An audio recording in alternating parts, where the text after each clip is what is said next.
Arkadaşlar merhaba, kanalıma hoş geldiniz. Bugün Xiaomi'nin 70 Mi Pro araç içi kamerasının bataryasını değiştireceğiz. Cihazımız bu şekilde. Şimdi bilmeyen arkadaşlar için anlatayım. Diyeceksiniz ki bunun niye bataryası var?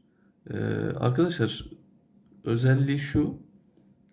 Araç kontak kapalıyken aküden beslenmesin diye ve herhangi bir çarpışma algıladığında kendi içindeki bataryayı kullanarak devreye giriyor. 2 dakika gibi bir süre kayıt yapıyor. Daha sonra devreden çıkıyor. Şimdi bu durum uzun süre tekrarlasaydı ve kendi içinde batarya olmasaydı aracın aküsünü kullanmak durumunda kalacaktı. Ve böyle bir durumda aracın aküsünü bitirip aracın çalışmamasına sebebiyet verebilirdi. O yüzden batarya koymayı tercih etmişler. İçindeki bataryayı ben söktüm arkadaşlar. Şu şekilde göstereyim size. Birazdan kapağını açıp içini göstereceğim size. Bataryanın özelliklerinden de bahsedeceğim. Evet, cihazın yan tarafında şöyle bir DC enerji girişi var. 5 volt 2 amper ile çalışıyor. Hafıza kart yeri. Ve gördüğünüz gibi arkada şöyle bir kapak var. Kapağın üstünde de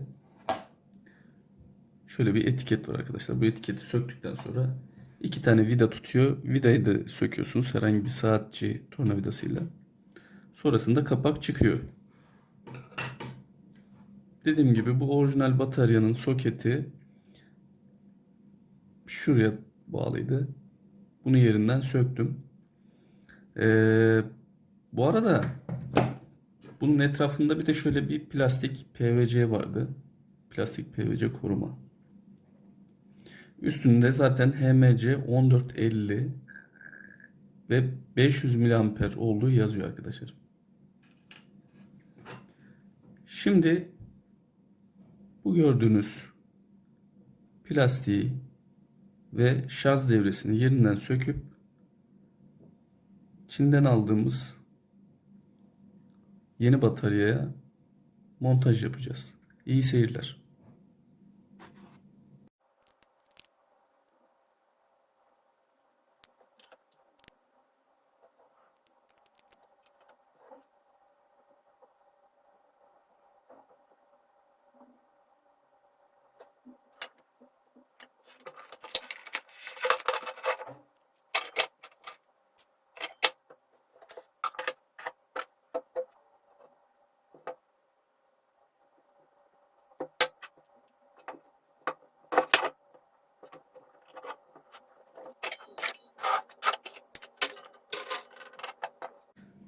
Arkadaşlar lehim işlemleriyle videoyu uzatmak istemedim.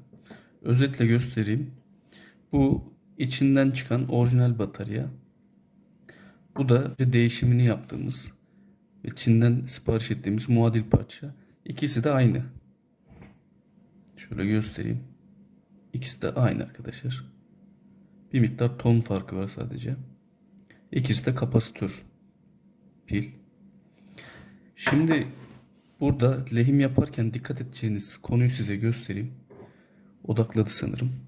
Bakın arkadaşlar. Şurada batarya artı tam şu kırmızının altına denk geliyor. Tam şurada da batarya eksi var. Evet, batarya artı, batarya eksi.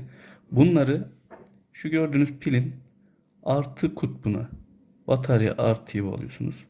Eksi kutbuna da batarya eksi. Yani şöyle duruyor. Şu an elimizdekine göre şöyle duruyor. Bu şekilde lehim yapabilirsiniz. Hepsi bu. Şimdi ben bunun etrafını izole edeceğim. Tekrar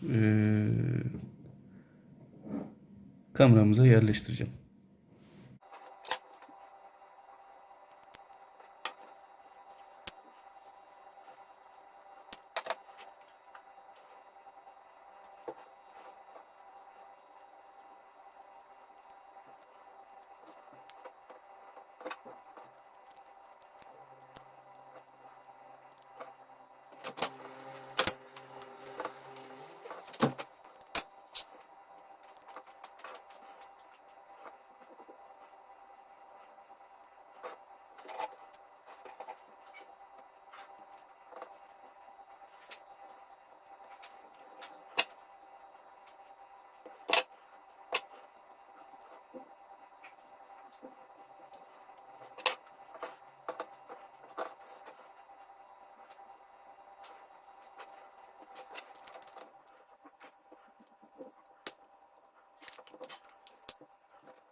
Evet, değişim yaptığımız parça. Daha önce arkadaşlar eee, ben bunu aracımda test etmiştim zaten. Şu an size göstermek için tekrar bataryayı açıp yerine yerleştirdim. Öncesinde Wi-Fi'yi açtığımızda kendi kendine kapatıyordu. Artık böyle bir problemimiz yok.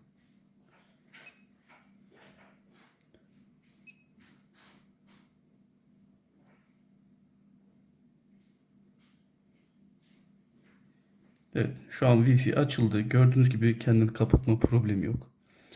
Zaten şu anda araca bağlı değil. Gördüğünüz gibi herhangi bir enerjiye bağlı değil. Kendi içindeki enerjiyle kendini çalıştırıyor. Bu da batarya değişim işlemimizin sağlıklı olduğunu gösteriyor.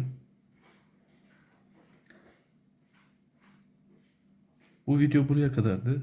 İzlediğiniz için teşekkürler. Kanalıma abone olmayı unutmayın arkadaşlar.